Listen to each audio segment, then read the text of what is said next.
আসসালামু আলাইকুম। বাংলাদেশ বনাম সান মেরিনোর ফুটবল খেলা দেখতে হলে আপনারা যারা এখনো দেখতে পারেন নাই, আপনাদের জন্য সুখবর। আপনারা চাইলে মোবাইলেই দেখতে পারেন। তো আপনাদেরকে ১ম এই দিতে হবে Google Chrome থেকে আপনারা SPORTZFY লিখে সার্চ করবেন। সার্চ করার পর এই যে ২য় একটা অপশন আসছে sportsbuy.com download Sportsbuy 18 latest version এখানে ক্লিক করে আপনারা ডাউনলোড করে নিবেন। এখানে আপনারা ক্লিক করলে ডাউনলোড করুন। আমার যেহেতু ডাউনলোড করা, সো আমার আর ডাউনলোড করতে হচ্ছে না। সো আপনাদের ক্ষেত্রে আপনাদের হার্মফুল একটা অপশন আসবে। সেটাকে আপনারা এনেবল করে দিবেন। পরবর্তীতে আপনারা সেই কাঙ্ক্ষিত আপনাদের অ্যাপসে চলে যাবেন।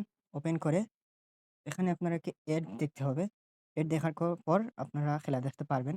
সো অলরেডি বাংলাদেশ আর সান মেরিনের খেলা প্রায় অর্ধেক শেষ। আরো অর্ধেক রয়েছে। সেগুলা দেখতে হলে আপনারা আমাদেরকে ফলো করুন। আমরা এখন আমরা আবার চলে যাচ্ছি। এখন দেখেন খেলা লাইভ চলতেছে। তো আপনাদের নেক্সট ভিডিও আপডেট পেতে আমাদের চ্যানেলটি সাবস্ক্রাইব করে রাখুন।